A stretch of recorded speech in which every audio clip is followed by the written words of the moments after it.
Hi, everybody. Welcome to Saint Misbehavin', the podcast about saints from people who are not. My name is Matthew Shadoran, and I am joined, as always, by my co-host and main researcher. You just can't say friend. It hurts every time. Well, maybe when you earn that title, you'll get that title in the podcast. Please welcome my friend and co-host and researcher. I don't want people to think you just got this job because you're my friend. That's the thing. I want people to know that you're a credentialed individual. And it's a real cruel to be kind kind of setup there. It is. Yeah. I mean, it's like if I was just like, oh, it's just like a dude and his friend. And it's like, oh no, it's not just my dumb friend. It's like she's actually got, knowledge and thoughts. Hopefully. I can't promise. Yeah. Anyways, it's Anna Domini, everybody. Hello. How are you doing today, Anna? I'm all right. That's good. Yeah, I've got a bit of a sore throat, so that's great for recording. But other than that, it's all good. Maybe something miraculous will happen to your sore throat. I don't know. I think that I've been too harsh in my research for that to happen this week. As with last week. We're too judgmental.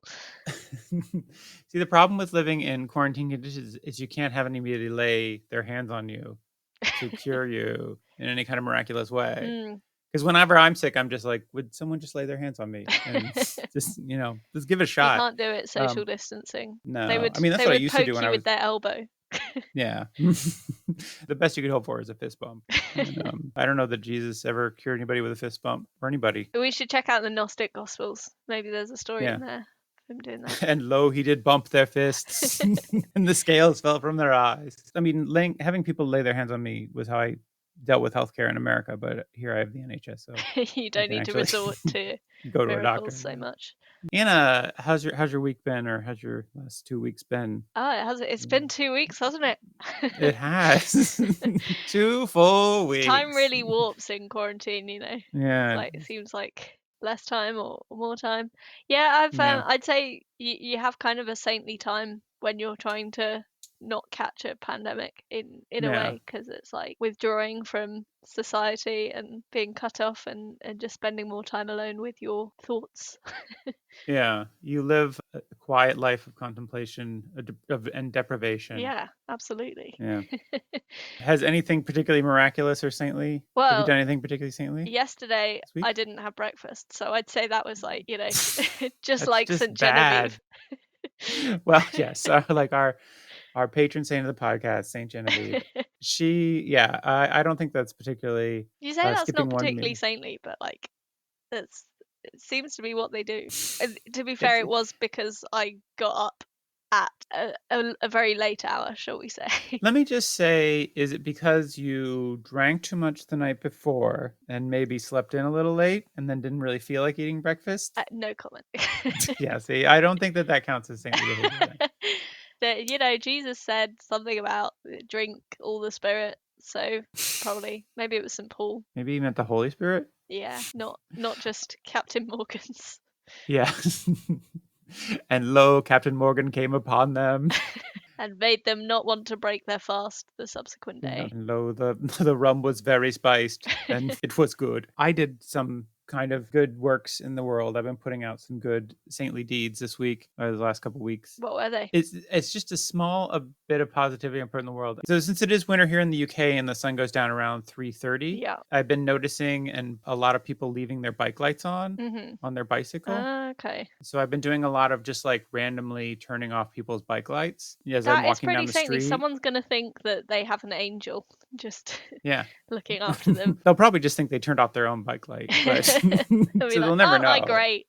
Yeah, it's just like, I remember it every time. In fact, you're probably making their life worse because they'll never learn now. Yeah, I suppose that's true. Well, I like to think I'm making their life better because their bike light won't run out of battery. Yes, and they won't be hit by a car. That happens. Yes, you're saving the planet. I'm saving their lives. I don't. Oh, they won't hit. I thought you said they won't have to go by car, but you said they won't get hit by a car. They won't get hit by a car. Maybe if someone was driving and they hit a cyclist, they would give up driving, and so we have to sacrifice the cyclists for the greater good of reducing car usage. I feel like I feel like that's kind of a roundabout way of doing it. I mean, though you could say that like the biggest source of carbon is just being alive. So if more people are getting hit by cars, this is a dark. Very unsaintly. Yeah. We should definitely pitch that to the city council. They're always trying to find ways of reducing traffic. So have you thought about death camps? oh God. Let's edit that out. So I've been turning off a lot of bike lights just as like as an act of kindness, just putting a little bit more niceness out in the world. So that's very nice. That I'd say you win this week. That's more saintly than missing breakfast. Yes. In your face. Fuck you, Anna. Fuck you. Hey, I have the power to take it back. Oh no. Oh, I'm so saintly. Piece of shit. Anyways, Anna, so today is January 17th, 2021. Indeed. And who is today's saint? Today's saint is St. Anthony the Great. Oh, so, sounds like a nice one. Yeah, well, I presume he didn't name himself because that seems pretty proud. He's also known as Anthony of Thebes, Anthony of the Desert, and Anthony the Abbot. So he had a lot of nicknames. The one in Egypt, we'll get to that. Okay. And wait, what was the last one? Anthony the Abbot? Yeah, it was his favourite piece in Carcassonne. So that's wow. That I don't think anybody got that joke. I'm sure the crossover with people who listen to podcasts about saints and people who play Carcassonne is quite the big Venn diagram, really. That Venn diagram's a perfect circle. All right, never mind. I take it back. Hey guys, get out there with your. I forget how to play Carcassonne. Well, there's an abbot in it. That was the crux of the joke. All right. Well, you say so. Okay, so Saint Anthony. Yeah. What's the deal with Saint Anthony? Well, he was the father of monasticism, apparently. So. Oh really? Yeah. So he was the OG monk. Well, interestingly, he was actually not, but he was kind of credited as. But he was kind of besties with Athanasius, who was quite a famous bishop who was responsible for making a lot of sort of declaring a lot of orthodox beliefs for the church, like establishing the orthodoxy and doing a lot of writing. So he was the bishop of Athanasius, and Anthony was friends with him. And I feel like a lot of his reputation was due to having this famous hype man, really. Wait, oh. So although he wasn't, his friend would just talk him up. Yeah. Then is what you're saying. But I mean, it's a testimony to apparently he was a popular guy. So Anthony the Great Friend should probably be more completely his epithet. Great ego. But wait, yeah. So he just was like so you can become a saint by just being a really nice guy. No, wait, not being a really nice guy, but just being a popular guy. Yeah, I suppose. Well, he did have some adventures. We'll get into that. But right. He wasn't the original monk, but he was sort of the first one to have a community of other monks sort of gathering around him. So he's the father of monasticism as opposed to the first monk. Did he invent all the things that kind of go along with monks that we think of as modern day monks, or? No, it was kind of, he was in Egypt, so it was a bit too hot for the habits. What's the male version of a habit? Robes? Yeah, there we go. You're the theologian. This is why I hired you. Well, this is why, actually, this proves that I'm your friend rather than qualified. I guess I could have found a more qualified theologian I didn't know. You could have found someone who didn't get a 2-1.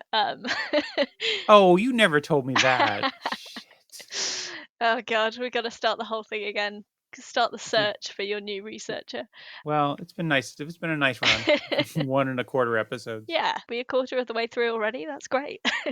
Wait, he's from... Oh, Thebes is in Egypt. Mm-hmm. Oh, I thought Thebes was in Greece for some reason. It looks quite Greek, doesn't it? With the TH at the beginning. I just mean the word, so. not Oh, not the place. Okay. I was like, I don't know what Thebes looks like. Yeah. And what would something that looks Greek look like? It's very hairy. Come on. Take that, Greeks. So he was born in a place called Coma in Lower Egypt. Real boring place. You're born in Coma. That is... Yeah, their tourism board really struggles. Yeah, people. Come to Coma for a good rest. Hey, this is where Anthony the Great was born. Well, remains to be seen whether his whole life is that boring. I don't think it is, but I'm going to try and prove that now. Do you think if you go there... Wait, does the town still exist? Good point. It's not a point. It's really just a question more than anything. Good question. I don't even know if it was that. But I was going to say, if you went to Coma, Mm-hmm. do you think they sell t-shirt there that was like, I was in Coma and all I coma? got was this t-shirt. All I got was this t-shirt. Yeah. Probably. I'm now just trying to find if Coma still exists. Nah, it was a village in late antiquity, according to the internet. I don't know what happened to it. It sounds like they pulled the plug on Coma. All right. Oh no. The only reference according to Wikipedia is as the birthplace of St. Anthony. So he made it famous rather than it making him famous, I guess. Not He put famous Coma enough. on the map. But and yet he's still St. Anthony of Thebes. So Yes, that's true. He didn't. he kind of is like, fuck Coma. I at some guess point. calling him St. Anthony of Coma would be quite confusing for people. If he's not the patron saint of comas, I'm going to be very upset. Okay, well, it's interesting. You'll see why that's interesting later on, but I don't want to All give right. it away. But he was born to wealthy landowner parents. Oh, Again. Another rich kid Yeah. saint. Just Also, when we listened back to the last episode, I meant to tell you this earlier, but I was really disappointed in myself when listening to this discussion about Genevieve and how some people thought she was poor, but she was actually rich, because basically it meant she wasn't Jenny from the block. Thank you. all right, I'm going to cut that out. Maybe transfer it over into the other episode. I think it would be worth it. Do you want me to cut that out and then edit Yes. it into the old episode? Okay. I will make a note of that. I'm writing it down. I don't even remember where we were. Well, he was born in Coma.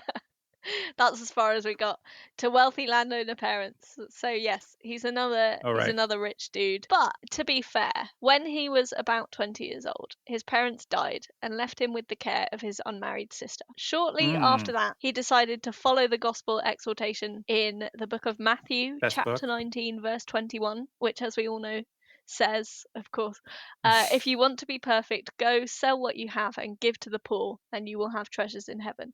So actually, again, checked his privilege. He gave away some of his lands directly to his neighbours, which actually I'm not sure that's that charitable, because they were probably rich too. I know, yeah. Weren't they already landowners too? Wouldn't it have been more charitable to find somebody who wasn't? That's a good point. Or if he sold them and then used that money to give to the poor. Well, to be fair, he sold the remaining property and donated the funds from that to the poor. So again, you can see why he was a popular guy, because he's like, I'm going to make a load of donations, also help my friends. And when I was reading this though, when it, saying about how he sold all his possessions after mentioning that he was left with the care of his unmarried sister, I was like, oh god, he's not going to sell his sister, is he? But he placed her in a group of Christian virgins, so not quite. So that's fine. I'll let that one go. But it is. Wait. So he was put in her care. No. He was. And then left at some point, he was like, care, you know what? He was put in charge of caring for her. Oh, he was in charge of her. Oh, I see. I thought you were saying like this was his older sister. No, I think, well, I don't know if it was older or younger, but either way, obviously, because she was a woman, she couldn't look after herself. So, but yeah, he gave her away rather than selling her. So that's nice. Is that nice? Well, given the times. Wouldn't it have been better if he had, kept some of the money and then taken care of his sister and seen to her like education and maybe, or at least getting her a husband or something? Well, I'm sure she was perfectly happy with the Christian virgins. Yeah, sounds like a real thrill ride. Well, she's not named, so who knows what happened to her. Maybe it was like a boarding school back in the day. That's what it sounds like. It sounds like Leaving Her with the Christian Orphan sounds like she was, or Christian Virgin sounds like she was like in an orphanage. Like, I guess most orphans you would expect that they're also virgins at the time. Yeah, it also actually doesn't say whether they were male or female virgin. You can assume that they were all other girls, but who knows? Maybe I'm going to go out on a limb here and feel like that when they refer to virgin in the Christian faith, I feel like they're always just talking about women. For some reason, they're not as interested in that's very true. Sexual past. It's funny that, isn't it? No, I don't know what to make of that. Is it bad? Is it good? I guess we'll find out. I guess so. Well, except we never hear of what happened to his sister, so whether she remained a virgin. Well, fuck her, right? She's just a woman. She's just a pile of bleached bones in the desert. Probably. Wow. So for the next 15 years, Anthony remained in the area, spending the first years as a disciple of another local hermit. So already he's not the first monk. But there are various... Also, what a shitty hermit that has a friend. Yeah, that's a theme as well.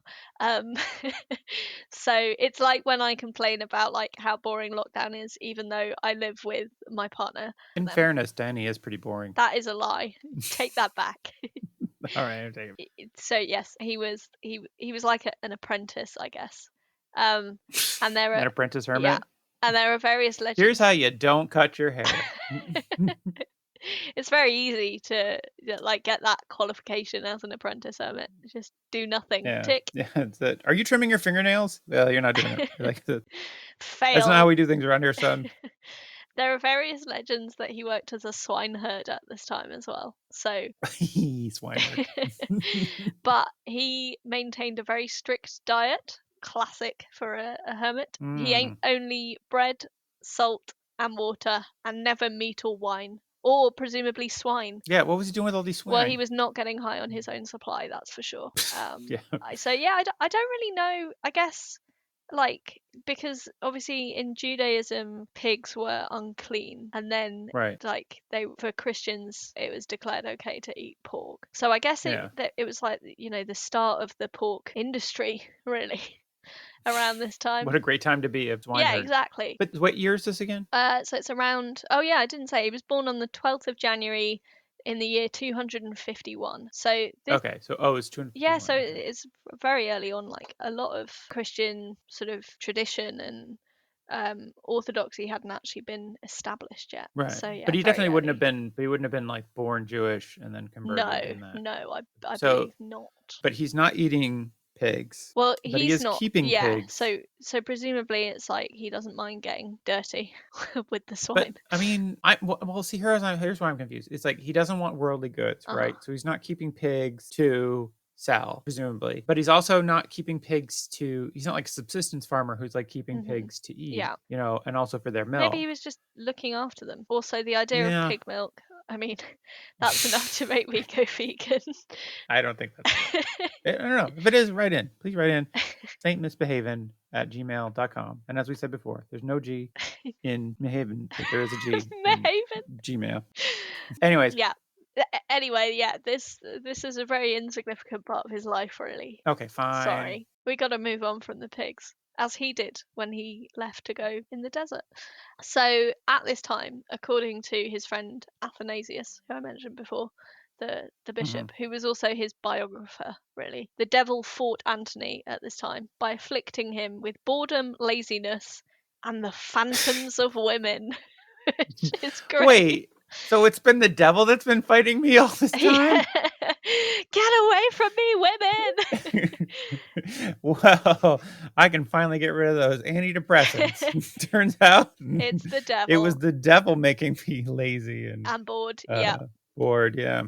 And he overcame this. Well, here you go, Matt. He overcame this with the power of prayer. So Oh, that's your answer. Like that's cheaper than not the answer. antidepressants, I guess. Actually, not in the No, UK. not in the UK. I mean, I'm telling you what. I can't say enough nice things about your NHS.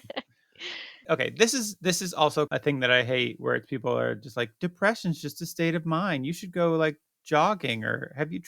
Well, here's the thing. I had a friend who like posted something that was just like, "Oh, you're depressed? Have you tried yoga?" And I was like, "Oh, the male equivalent of that is, have you tried running?" Yeah. But yeah, it's just get yourself professional help. It's all in your mind. Well, for this guy, it was because he overcame his. Do you get phantoms of women as well, then, Matt, when Well, I you're mean, depressed? I have access to the internet if that's what you mean. So maybe this was one of Antony's miracles then, because he did not have access to the internet. Mm, That's something I mean, a lot of obviously biography of the saints is kind of speculation, but that we can say for sure. So you get certainty here on this podcast. yeah. So he fought the devil with No, the devil prayer. fought him, Or the and devil fought yeah, him. and he didn't fight back. He just prayed. More of an attack. So yeah, but he has lots of run-ins with the devil. I'll tell you about Oh. them some more in a sec. So after that, apparently, when this period of time when he was fighting with the devil, he moved to the tombs near his native village. So he was just living in a graveyard, I think. Oh my god. And it was there that So the goth. biography called The Life of St. Anthony records that he had conflicts with demons in the shape of wild beasts. So they've transmorphed from women to wild beasts. I think that was just wild beasts. Yeah, in the I'm gonna go out on a limb graveyard. here and say that was just like stray dogs trying to steal his food. Well, once he tried hiding in a cave to escape from these demons. And then he was attacked by flying demons. Oh no, those were bats. Well, apparently there was so many little demons in the cave, See? right? That Antony's servant had to carry him out because they'd beaten him to death. There's a twist you weren't expecting, wasn't it? Wait. He had a Two servant things. with him as Yeah, well. That's not he a had a very good servant. hermit. Yeah, you're not a good hermit, and you're also not giving up enough worldly possessions if you also have a manservant. Like, Well, you got to cut these rich landowning saints some slack, you know. He got rid of his land and stuff. He just kept his man. It's like, oh wow, Anthony, that's so great. You took a vow of poverty. It's like, yeah. And then who's this dude? My butler. To I be mean, fair, there's what would poverty, he? and then there's just being gauche. What would he like serve for him? Given that he's not, and maybe he makes his bread. Bread and salt. Yeah. I imagine he was doing the lion's share of the swine herding. That's true, actually. Anthony was taking all the credit for the swine herding. He would tell all the phantoms of women. He'd be like, "Oh yeah, I'm totally a big deal in the swine herding. I got like 200-300 swine." But meanwhile, the guy was just like that asshole, like care of really pigs. resentful. Yeah, well, yeah. probably was resentful because my question is, there were like these demons attacked Antony and beat him to death, and the servant carried him out. But like, why didn't the servant intervene before that point? So maybe like, he wasn't. I'm gonna see how this plays out. Well, apparently, is he upset because he didn't have any money and he wasn't paying him? And he's like, I'm not really a servant here. I don't think it's More in of a my slavery job thing. description to throw myself in front of your body to protect you from the little demons. Yeah, clearly this. It's like, those are bats. I want to hear the servant side. It's like, oh, okay, so he got attacked by some wild dogs, so he ran into this cave, right? And then he got attacked by bats. And then it turns out there was a ton of bats in there, and then like an idiot, he ran around in a dark cave and then just rammed his head against the cave wall, knocked himself out, you know. And then, but to hear him say it, oh, I defeated 100 demons, blah blah blah. Or maybe his servant tried to kill him and was like, "Oh yeah, it's the demons," and it was dark, so Antony couldn't see, and he thought that the servant was like trying to help him, and then actually he was just stabbing him. None of this over the back is of the head?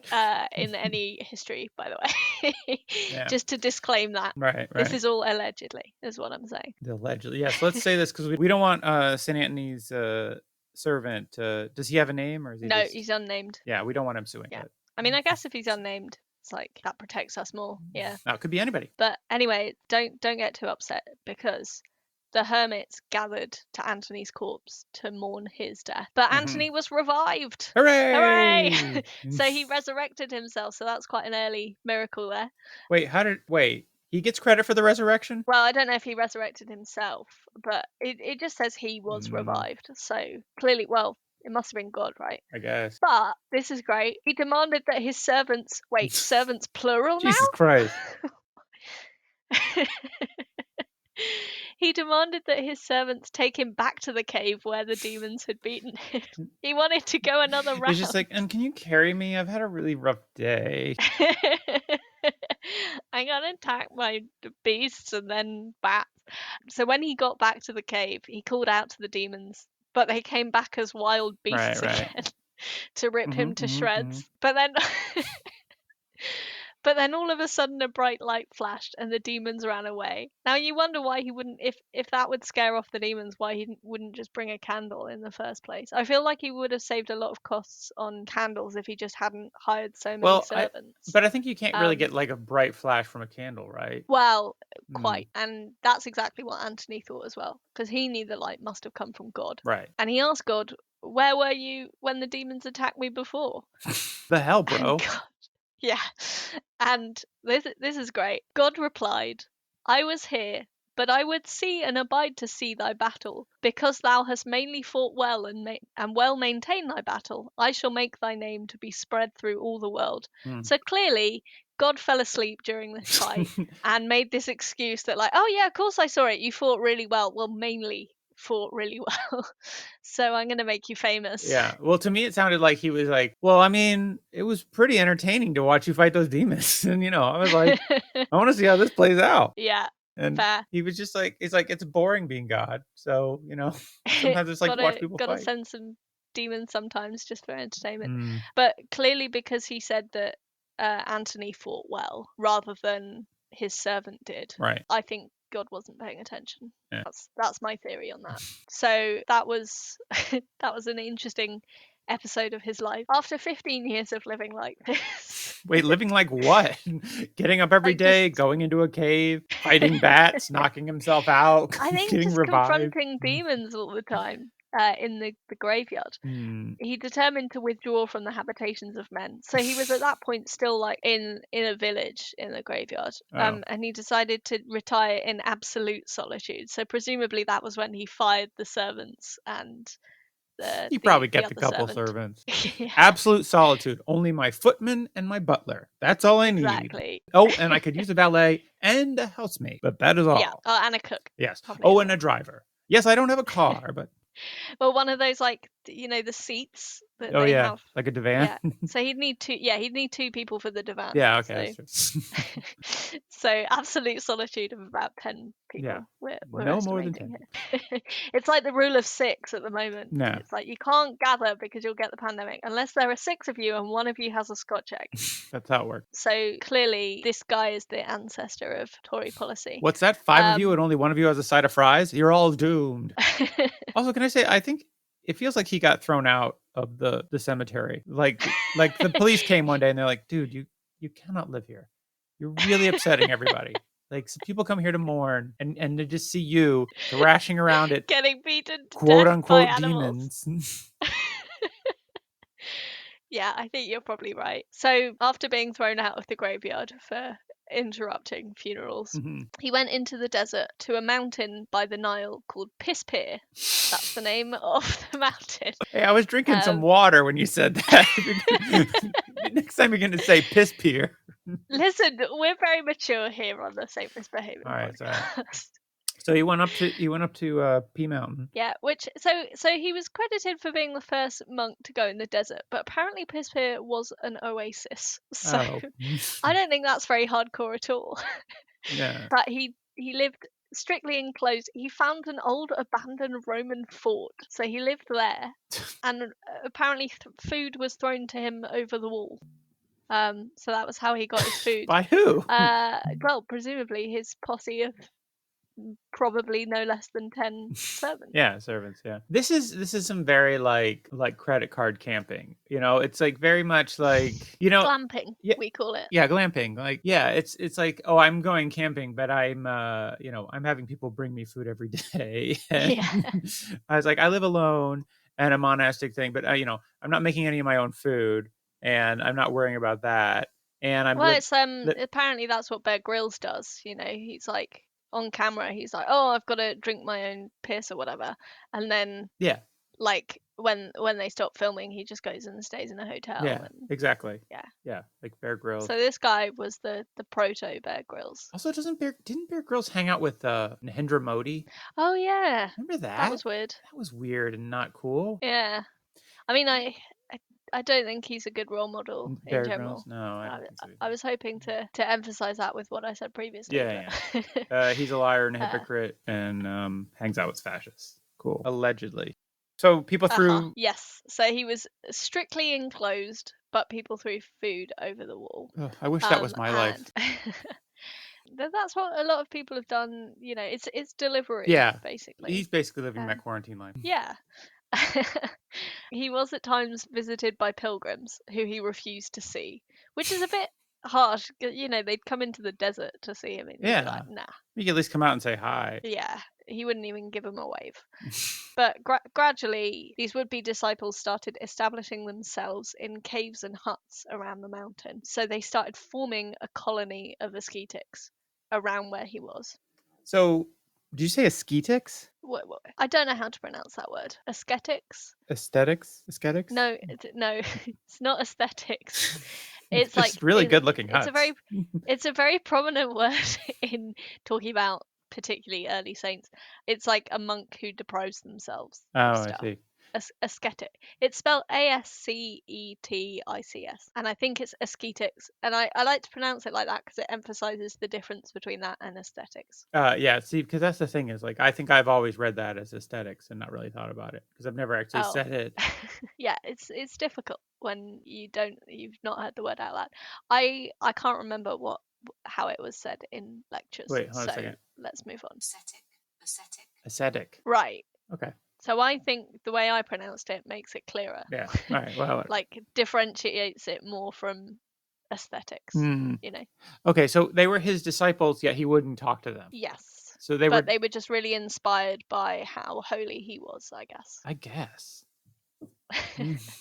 And yeah, they formed a colony around his little fort. Presumably they were the ones who were throwing food over the wall. But also, presumably, that fort was quite large and could have housed a number Y- of them. yeah, At least a yeah, that's handful, right? yeah. I Anyways, think so. I don't like this. I mean, the whole like giving away some of his land to his wealthy friends and then doing a Bear Grylls. He sounds a lot like a Tory, to be fair. Yeah, yeah. But he did give stuff to the poor, so that's different. Real trust fund monk. So anyway, this colony of ascetics just consistently begged Antony to come out of the ruins Mhm. and be their guide in the spiritual life. And eventually he gave in. And around the year 305, he emerged from his retreat. Mhm. So they were all obviously delighted. And to the surprise of everyone, he appeared not to be emaciated, but healthy in mind and body. Oh, okay. Which, to be honest, surprise of everyone, not me, Yeah. given that people were throwing him food all the time. Yeah, I think it's probably that. Yeah, he was getting more food than anybody because they were all living this ascetic lifestyle, and Yeah, then in the middle of the oasis in the desert. right, and then they were giving a bunch of food to him as well. So it's like, oh, I'm depriving myself of food, and I'm also giving some of my food to Sinian. Yeah, that guy Yeah. had a real scam going. So he's It was a basically pyramid he scheme. sounds like the If he first. got like he got, a third of each monk's bread, which meant that he had 10 times the amount of bread everyone else had. Yeah, he actually came out because he had like type 2 diabetes now, and he had to go get some insulin. Well, he was healthy in mind and body apparently, so I suppose so. he just had enough to keep him growing. I'm wondering if he was the first cult leader. That's what I'm putting out there.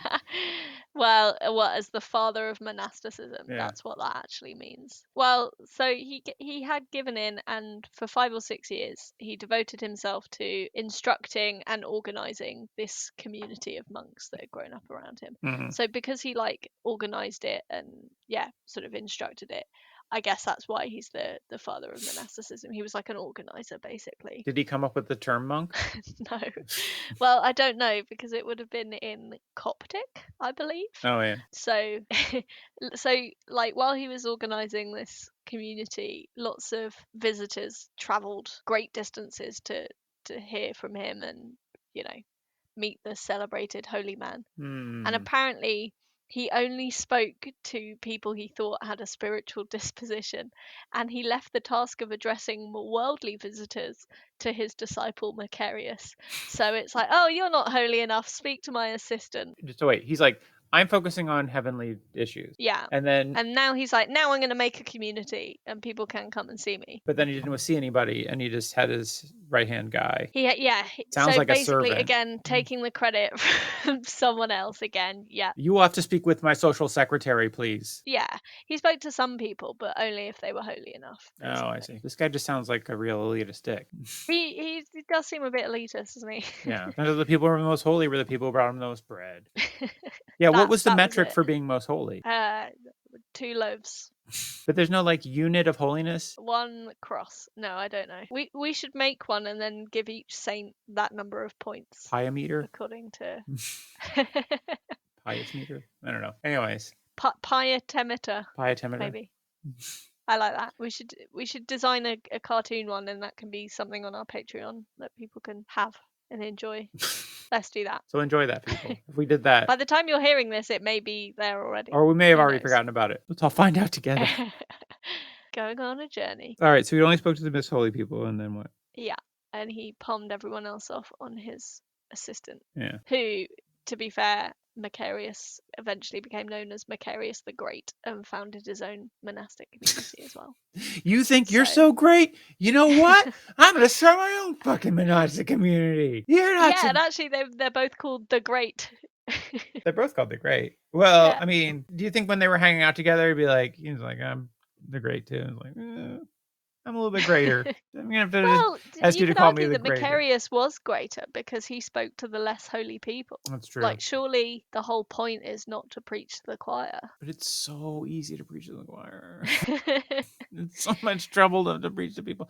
I mean, here's the thing: is they're in the middle of the desert, so isn't everybody the choir? Yeah, they've already made the pilgrimage, I guess. Yeah, I feel like you're already made a big buy-in Commitment. to this. Like you're very committed to this. So I mean, it's not like he's trying to get people off the street in the middle of town. He's like everybody out there is really self-selecting. Yeah, I don't see. that's I don't. true. I mean, and I guess as a monk, his job isn't to be out there like preaching or proselytizing. Isn't it more like kind of the idea of a more internal spirituality of like contemplation and whatnot? So Getting closer to God yourself. I mean, there is a teaching element to it. I would think. At least, what's that sect of monks? The Thomas Aquinas. Is that right? Don't ask me technical questions. Oh, I forget. That's not what I'm here for. Anyways, but there's like there are sects of monks that are specifically teaching monks, but I feel like that yeah. So I guess it's not really his job, but then at the same time, it feels like what's he doing for? He got his status from being spiritual, so he could have given a bit more back. Yeah. Maybe he thought, look, I've already given away all my land. I've done my bit for everyone else. Right. And now it's about me. It's between me and the big guy. That's what he called him. It's like I know him pretty well at this point, you know. Me and G. So yes, I guess he was revered for giving sermons. Oh, okay. So he did occasionally do that, but I can't find any of them. That's fair. I don't know what he actually said, but to be fair, he was living, I guess, more like Jesus than, say, evangelical Christians in America today. Well, for example. sure, yeah, that's a low bar. That's a low bar. That is, yeah, that's true. But to be fair, like a lot of Christians subsequently. Yeah. I believe it was Oscar Wilde who said that the only true Christian after Jesus was Francis of Assisi. So maybe he hadn't heard of Anthony the Great. Oh, it was Francis of Assisi. They're Franciscan monks. Oh, okay. That's what I was thinking of. They're Franciscan monks are teachers. I hope that Francis of Assisi Saint Day is one day that we're recording because he's fun. Yeah. You know, maybe in a few years' time, because we obviously can't control what date Sunday falls on. We could have, but we decided not to. Yeah. We should have reverse engineered it if we were feeling this passion. Well, I'm sorry. It's too late now. We're on this road. We'll save it for a special live show or something. Yes. That would be great. Let's do that. Anyway, so he led this community for about 5 or 6 years. But then after that, he decided to withdraw into the inner desert. And this is one of the reasons why he's like revered and famous, is because he basically went further into the desert than any monk had before. Okay. So it's like other monks had sort of been in the desert, but he went the furthest. So that's his big achievement, I think. Other than being resurrected, I suppose. Well, I mean, that feels like that's a tough second, like act. But yeah, like the desert's pretty hardcore. Yeah, I mean, is that so? That's his thing. Is he was just like the most hardcore of the monks? Yeah, or the original hardcore one. Right. I'm sure there were ones that were more hardcore subsequently, but we'll have to meet those in a future episode. So he went out into the desert, just sleeping in a sand dune. No, he made an abode on a mountain near the shore of the Red Sea. Okay. Which doesn't sound very desert. Yeah, I mean, it's like he went so far into the desert that he came out the other side of the desert. Yeah, it's just like what. Well, that's fucking stupid. It's like saying I live in the ocean and that I went in over the ocean and then got to. Well, he spent 45 years based there in a seclusion that wasn't as strict as Pispir. Now, given that there were people throwing in food at Pispir. Pispir sounds like a bathroom at the shore. But yeah, so it wasn't as strict because people did frequently come and visit him. He also crossed the desert quite a lot, and we'll hear about some of his adventures in a sec, crossing the desert. And then other things he did later in life was he went to Alexandria in the year around 311 CE to visit people who were imprisoned in the Diocletian persecutions, which were the last and most severe persecution of Christians by the Romans before the religion was adopted. Before they took over the Roman Empire from the inside. Yes, yeah. So he went to people in prison. What did he do with these people in prison? Just, I guess, comforted them, accompanied them to where they were executed. Oh God!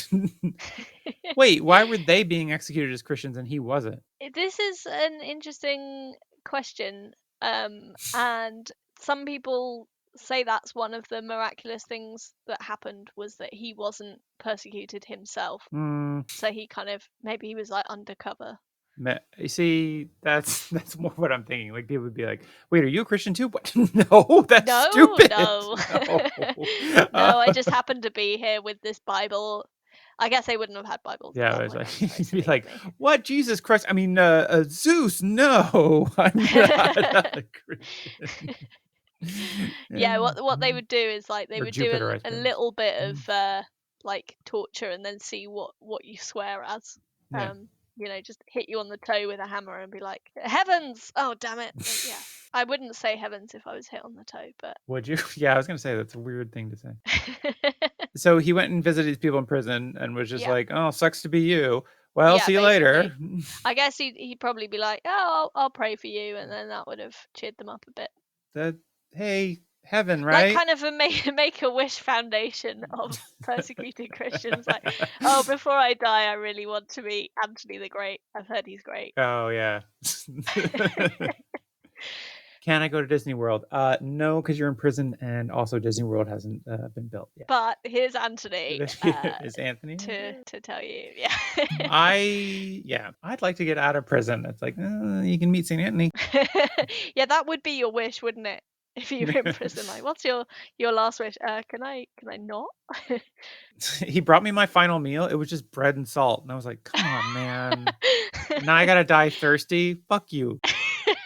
Anyway, so he was people's make-a-wish for a bit around 311, and yeah, that was sort of nearish, I think, the end of his life. No, so that's a lie. He died a lot later. Sorry, but yeah, that was just one of the nice things he did, was cross the desert to go to Alexandria. Another thing, he had a dream that there was someone who was a better hermit than him, which, as we've established, is not a very high bar. Yeah, in what way? Oh, this guy has only 9 servants, so therefore he's more deprived. Wait, so he had this dream that somebody was out hermiting him. Yeah, Paul of Thebes. Okay. So, So he murdered him? Does he murder him? no, but he'd been under the impression that he was the first ever person to dwell in the desert, and then in this dream he found out that there was someone else. Which is, what a way to find out. So in the dream he was called into the desert to find Paul, who was his better. So off he went, and on his way there he ran into 2 creatures in the form of a centaur and a satyr. Is that how you pronounce that one? Satyr? No, satyr. A satyr. I was gonna say satyr is a Jewish Bread? Yeah, that's Meal? a thing. Yeah, it's Yeah, I should know. yeah. Are you Jewish? I'm a bad theologian and a bad Jew. Well, to be fair, I'm not, because my mum's not Jewish. Oh, So, okay, that's true. and her mum wasn't. It was just her dad. Yeah, I think it's Satyr. satyr. Satyr. Yeah, satyr is the dish. Is the Yeah. Okay. So Passover thing. anyway, yeah. So he went to go and find this better monk, and on the way bumps into a centaur and a satyr. Are centaurs in the Bible? I feel like that's not. Well, this isn't the Bible, is it, Matt? Well, I know, but still, all right. But this is some kind of religious. I'm trying to figure out how centaurs work into God's plan. I guess. Well, you're about to learn. Okay. So some biographers suggested that they might have just been living beings, but Western theology considers them to have been demons. So okay, that makes more sense. The demons are back. That's more logical. Is it? It's not that makes more sense for sure. He was delirious from heat stroke and came across 2 guys riding horses. No, definitely not. That's not it. That's impossible. The obvious logical choice is that they were demons. No, yeah, they were demons. Okay, absolutely. So the first of these creatures that he met was the centaur, described as a creature of mingled shape, half horse, half man. So that's centaur. Got it. Whom he asked about directions. So the first thing you do when you come across a mythical creature in the desert that you've hallucinated is be like, any ideas where this pool is? I feel like that's a tough spot to be in, and I've never met a centaur. I'm going to say this up front, but I Is do that feel. how you'd make a first impression on But them, though? see, I think the thing is, it's like you want to just be like, "Hey, be cool, man. Like, be cool, okay? Be cool, be cool, be cool." Just say something like normal. Treat him like a normal dude. It's like, "Hey, do you know how to get to this monk? I'm looking for this. Have you seen him? He's around somewhere." That's a good point. You wouldn't, yeah, maybe he'd like start off trying to ask like, oh, what's it like having a horse's penis? See, But then like you try and now you got sort to of distract. you got to work up to that. Yeah, Yeah. yeah. And it's like, Yeah, or maybe he bungled it. Maybe he was like, "Do you know the direction to being hung like a horse?" What? Oh my god. so I Anyway, want to so take a right at your massive cock. I mean, at the massive rock over there. hey, that was very quick. Thank you. I'm very impressed. The creature tried to tell him in an unintelligible language, so failed, obviously, but ultimately pointed the way with his hand and then ran and vanished from sight. So I guess in a way it was kind of like, are you really a centaur? Like, do you have human arms? And then he pointed with his human arm and then ran super fast because he had horse's legs. Right, as the centaur does. Yeah, so he interpreted it as a demon trying to terrify him. So maybe it was like he asked him for directions as a kind of distract him from telling him other things. I guess. But if he was speaking an unintelligible language, then it's not very effective terrifyingness. Yeah, I'm feeling like if it's a demon, wouldn't he be trying to torment him somehow? Mm. And Maybe he pointed him the wrong way. getting him slightly lost. Yeah. All right. So anyway, after this guy ran away, he next found this satyr, described as a mannequin with hooked snout, horned forehead, and extremities like goat's feet. It was probably just a goat. Yeah. I'm putting it out there. And so he's just out there delirious, just talking to goats. Yeah.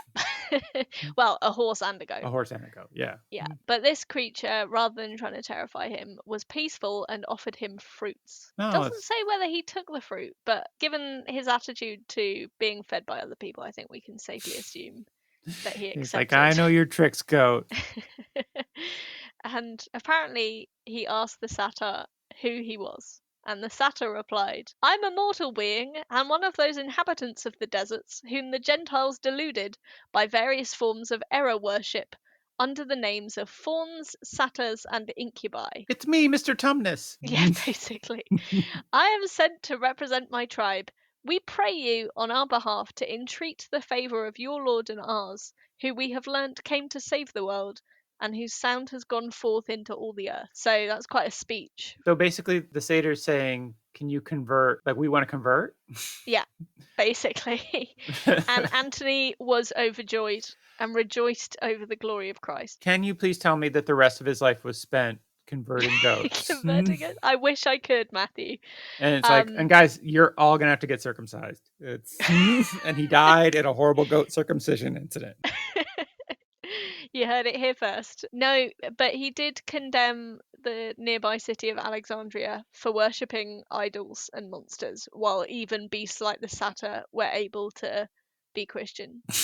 So he was like, you're such crap Christians that even this hallucination is a better Christian than you. Guy, this fake cryptozoological creature is a better Christian than you guys. Can you exactly? Do you not feel bad now? Do you not feel terrible that this satyr, who's clearly not just a regular goat? Well, he did offer him fruit. That's pretty Christian. I don't know. Have you ever been around goats? They're always offering you fruit. It's weird.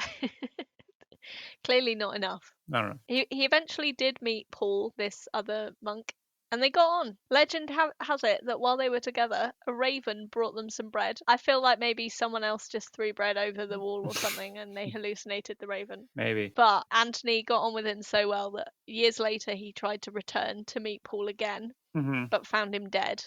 Sad. And he and Athanasius buried Paul, apparently with the help of 2 lions. So he's a friend of all the animals, this guy. Wait, what? What were the it was by the help of 2 lions. Did Yeah, they the mean that lions didn't eat either the dead guy or the 2 alive guys. They helped them to bury Paul. see, this is see, that was gonna be my theory is that by helping, they meant that, like, when they came upon Paul's body, it was half eaten by lions. They're like, "Well, much less to bury." Oh, So, that's true. That would have been quite yeah, helpful. that would've been really helpful. I think Ooh, the implication was the lions helped to dig the hole, but I think your interpretation is more famous likely. digging animals, lions. They got claws. They could put those to better use Wow, than tearing humans to shreds. I can't think of any. Fair. Well, digging holes. So that was another of his adventures. But he was back in his cave, in his own cave, Mhm, towards the end of his life, okay. and he sensed his death approaching. And in a minute, you're going to work out why. But when he sensed his death approaching, he commanded his disciples to give away what meager possessions he had, which included a staff and a cape. And several servants. "Please take my butler. I don't need him anymore. No, please, just take him. I don't you know what? Just a burden to me now." If someone else can feed them. Yeah.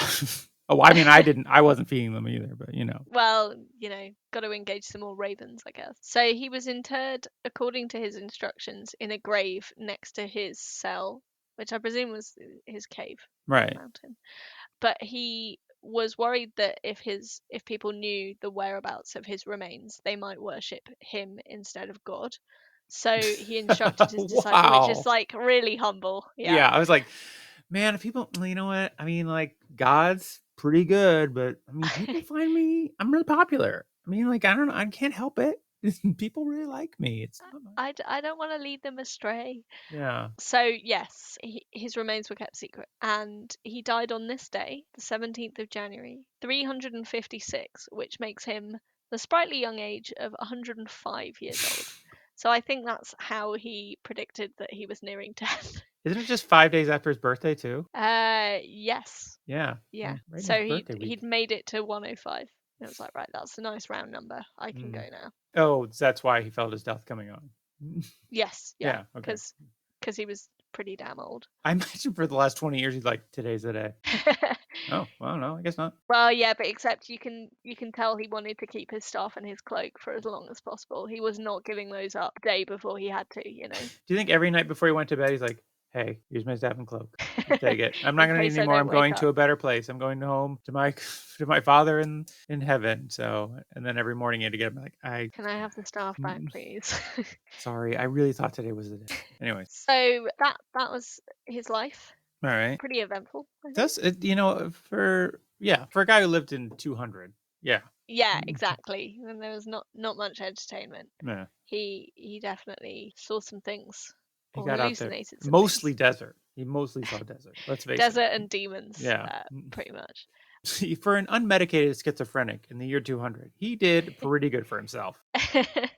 Well, to do that and inspire lots of people to start monk colonies. Monking around. A So yeah, I mean he's known as Antony the Great, so clearly he had quite the impression. But Well, as I said, Athanasius the hype man, I think, yeah, I was helped a gonna lot say because there. I've listened to the whole story now, presumably, and Well, not the whole story. well, I feel like I've listened to a fair amount of the story, and I'm not seeing any real. I'm I feel gonna like I'm seeing that as a way of you saying I've banged on a bit, but no, no, no, no. All I'm saying is that I feel like you would have put all the high points in there, and I'm not saying any of them are particularly, what I would call quote unquote great.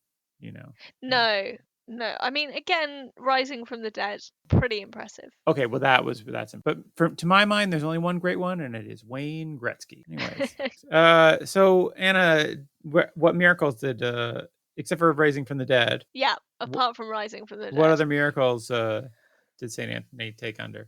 Or Well, he is credited with assisting in a number of miraculous healings, oh yeah, um, primarily from ergotism, which we met last time, two mm. weeks ago. Oh brain The poisoning. grain related thing, which actually became known as St. Anthony's fire, which sounds more like he was responsible for causing it rather than curing it. Yeah, But and then where's the fire element? well, I guess it's like it's a skin thing as well, Oh maybe. right. So like I guess when you have irritated skin, it can feel like, you're on fire. So yes, in the year 1095, so quite a Mm-hmm. long time after his death.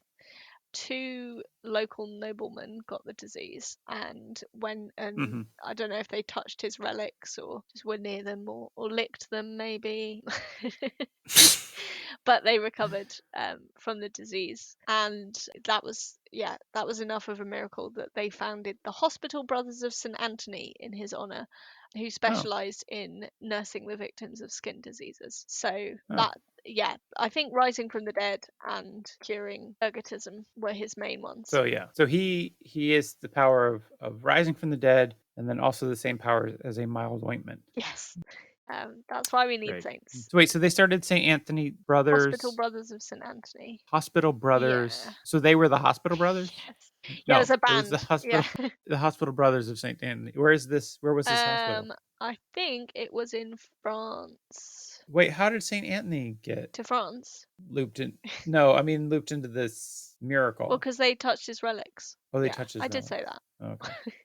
You did say that. I guess I said. I don't know. I didn't know what you meant by touch my. I thought it was like a euphemism for something. That's how I. There's someone got a tattoo of him on their dick and touched that. Yeah, yeah. Touch my relic is how I initiate Oh sex. God, we don't want to know. So anyway, no, it was his actual relics. Anyways, okay, I see. And yeah, they were cured of the disease, which is weird because like you'd think that touching dead bodies would make diseases worse, not better, but that's the miraculous element, I guess. So wait, what do you know when he became a saint? He was venerated shortly after his death, but Oh, because okay. it was before there was a formal process for veneration, so I think it was like, well, Mhm. everyone says he's a saint and no takebacks. So yeah, we don't know exactly, but his hidden remains, because as we know, they were hidden after his death, Right. but they were discovered in 361, so about Uh, 6 years after he died. not very well hidden. Well, it took them 6 years, I although it's probably guess. a big desert. So, also he was buried like Mm, near where he was living, so I guess that would have narrowed it down a lot. So yeah, they were hidden yeah. fairly Did well. they just put like on the gravestone it said like Saint Mantony? Damn it! How'd they figure it out? Mm, Something like that, yeah. yeah. So when they were discovered, they were transferred to Alexandria, and Mm-hmm. then sometime later they were taken from Alexandria to Constantinople. And then in the 11th century, the Byzantine emperor gave them to a French count called Jocelyn. Thank you. I thought that Jocelyn. Jocelyn.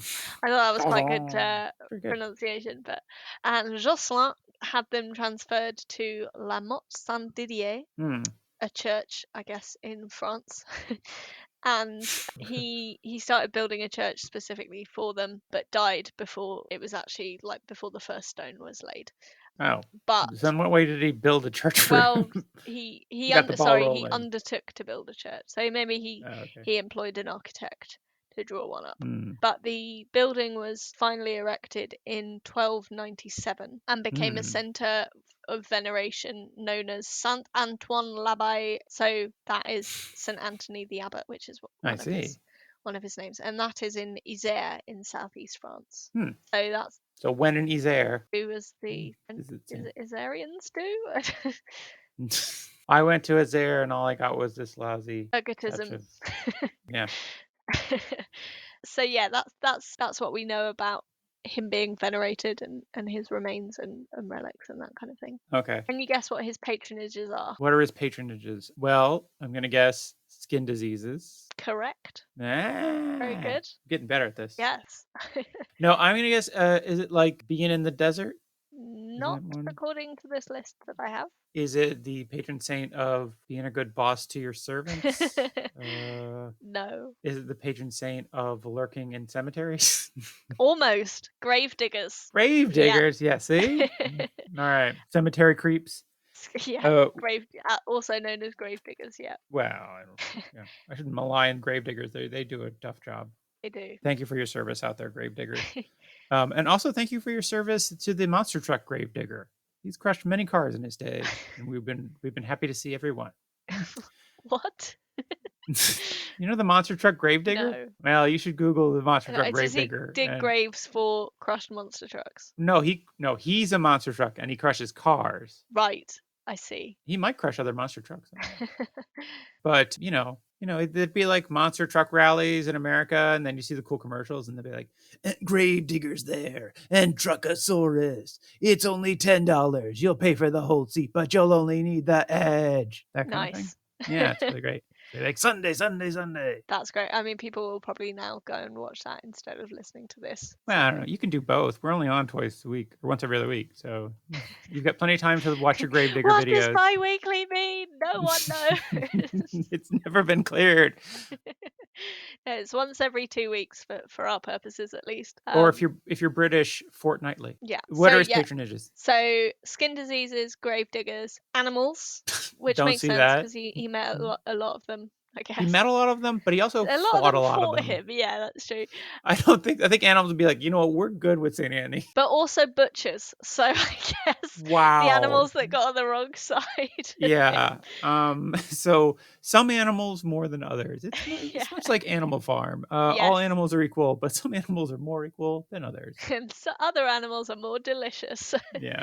Farmers as well, apparently, although he was only a swineherd for a little bit. So Yeah, and I never really understood that swine herding. I feel like that is a thing where he was like just a dilettante, Yeah. like swine herding for like semester abroad or something. Yes, yeah, internship in swineherding. Yeah. And also basket makers and brush makers, even though there's nothing in his hagiography about making either a basket or a brush. Yeah, I mean, did you leave out a whole basket making?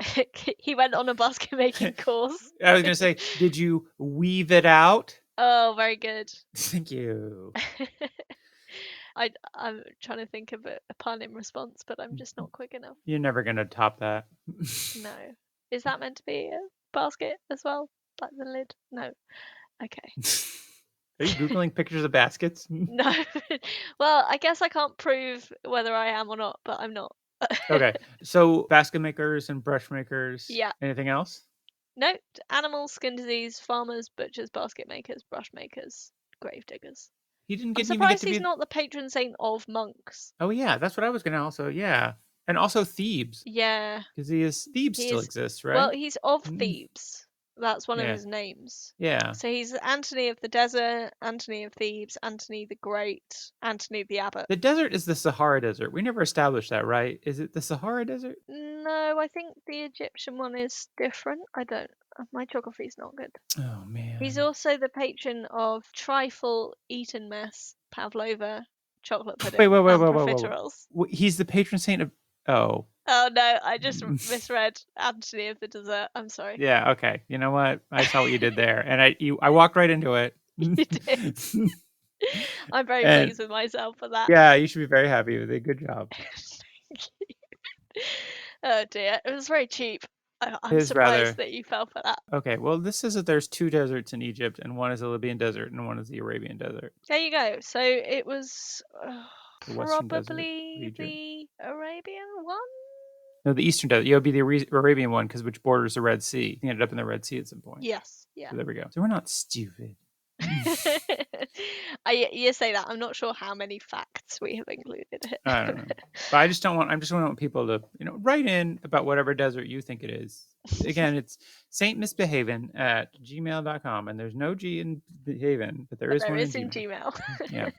Excellent. That's pretty much it about St. Anthony. That's the last section. So St. Anthony, do you think you would pray? Would you ask for St. Anthony to intercede with you? Could you see that as being a? To be honest, there are days when I have really bad skin, so I probably would. Okay.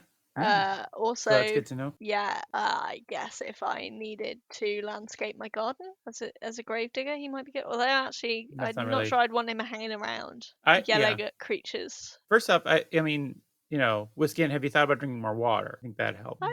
I'm drinking water right now. All right. Well, and you're talking at the same time. Compromising the sound quality of the podcast there. I'm sorry. I thought this is an amazing. You people can't see this, but Anna is a trained ventriloquist, and so she can drink water and talk at the same time. At exactly the same time. Yeah, and it's very weird for me because I'm looking at her over video, and it is just a ventriloquist dummy.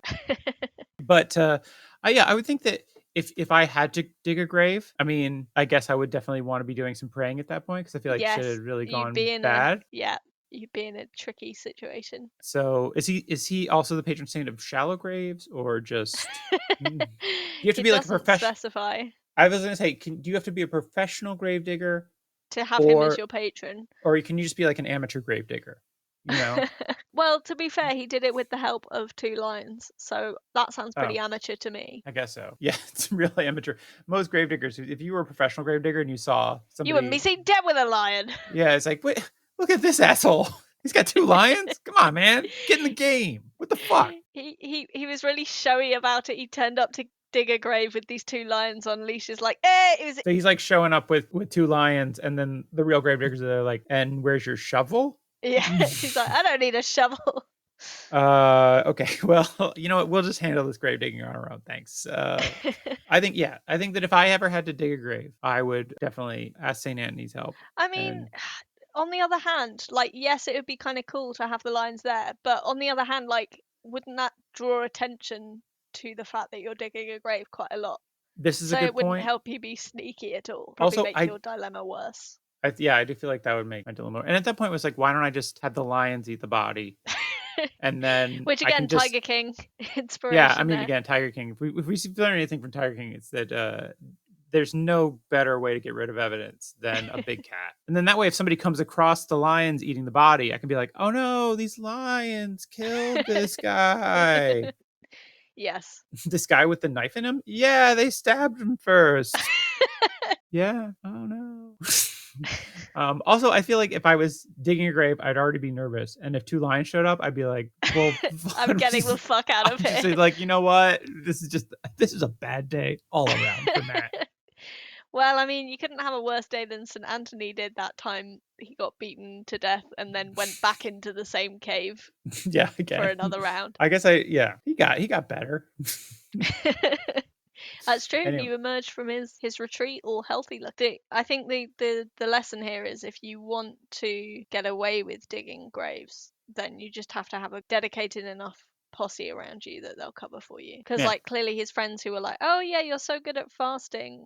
Here's some bread," you know. Yeah. Again, That's yeah. transferable I don't to think he was hiding as good a bodies. faster as Genevieve. No, she really proved herself with that boat full of grain. So that is the life of Saint Anthony the Great? Question mark. Anna, thanks so much. Thanks for having me. It's been For fun. all your great research, and Is yeah, that also great question mark?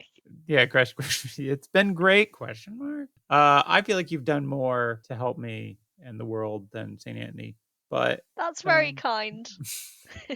and you've So certainly got have a lot you of. with your bike lights. Thank you. I'm trying. But anyways, we'll be back here in 2 weeks. But Yay. thanks everybody for listening. Have a blessed Sunday. Yes. Bye.